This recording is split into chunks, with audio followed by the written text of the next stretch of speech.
Welcome back. Palnadu జిల్లాలో selfie వీడియోతో ఆత్మహత్యకు పాల్పడిన ఘటన కలకలం రేపింది. అచ్చంపేట మండలం నిండుచెర్ల గ్రామానికి చెందిన నాగరాజు పురుగుమందు తాగి ఆత్మహత్య యత్నానికి పాల్పడ్డాడు. సత్తెనపల్లి ఏరియా ఆసుపత్రిలో చికిత్స పొందుతూ మృతి చెందాడు. మరణానికి ముందు తీసిన సెల్ఫీ వీడియోలో ప్రేమ వ్యవహారానికి సంబంధించి తనపై అక్రమ కేసులు నమోదు చేస్తామని అచ్చంపేట సీఐ శ్రీనివాసరావు, కానిస్టేబుల్ సురేష్ వేధిస్తున్నారని నాగరాజు ఆరోపించాడు. తనకు న్యాయం జరగలేదని సంబంధిత పోలీసు అధికారులపై చర్యలు తీసుకోవాలని వీడియోలో కోరినట్లు తెలుస్తోంది. ఇదే వ్యవహారంపై మృతుడి కుటుంబ సభ్యులు, బంధువులు కూడా పోలీసుల తీరుపై ఆరోపణలు చేస్తూ సత్తెనపల్లి ఏరియా ఆసుపత్రి ఎదుట ఆందోళన చేపట్టారు. సీఐ, కానిస్టేబుల్ పై చర్యలు తీసుకోవాలని డిమాండ్ చేశారు. మరింత సమాచారం కరెస్పాండెంట్ రవికృష్ణ అందిస్తారు. రవికృష్ణ, అసలేం జరిగింది? ఆ సెల్ఫీ వీడియోలో ఏముంది? డీటెయిల్స్ ఏంటి?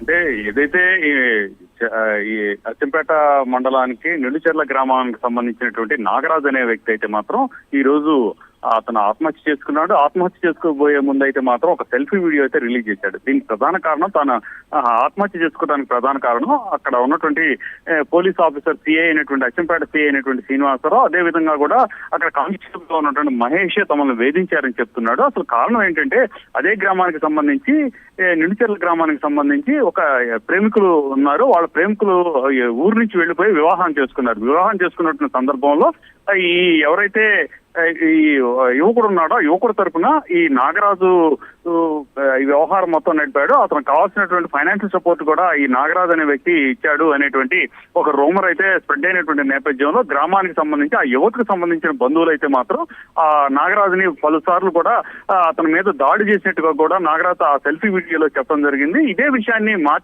ఏదైతే అచ్చంపేటకి సంబంధించినటువంటి సిఐ దగ్గరికి వెళ్లి తన మీద పలుమార్లు తమను గాయపరిచారు అని చెప్పినప్పటికీ కూడా ఆయన పట్టించుకోలేదని చెప్తున్నారు. ఆ తర్వాత ఈ ప్రేమికులు ఇద్దరు కూడా ఇక్కడికి అచ్చంపేట పోలీస్ స్టేషన్ కి తీసుకురావడం, వాళ్ళు మేజర్లు అయినప్పటికీ కూడా వాళ్ళని విడదీసి పంపించేటువంటి క్రమంలో కావాలని ఆ యువత చేత తన మీద చెప్పు దెబ్బ కొట్టించారు.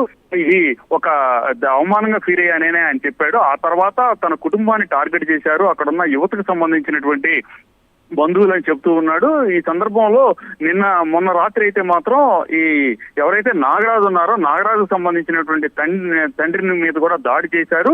రోడ్డు మీదే కొట్టడం కూడా జరిగింది. ఈ విషయాన్ని పోలీస్ స్టేషన్ కి వెళ్లి ఆయన ఫిర్యాదు చేసినా కూడా అక్కడ ఉన్నటువంటి సిఏ గాని ఎస్ఐ గాని పట్టించుకోలేదు. దాంతోనే తీవ్ర మనస్తాపం చెందినట్లుగా కూడా ఆయన చెప్తూ ఉన్నాడు. ఆ గ్రామంలో యువతకు సంబంధించి పెద్ద ఎత్తున కూడా వాళ్ళైతే బంధువులు ఉన్నటువంటి నేపథ్యం. తానైతే మాత్రం ఒక 2 ఫ్యామిలీస్ తోనే గ్రామంలో ఉన్నాను, తాను అధికార పార్టీకి సంబంధించినటువంటి వ్యక్తి అయినప్పటికీ కూడా ఇక్కడైతే మాత్రం ప్రధానంగా కూడా రైట్. Thank you Ravikrishna.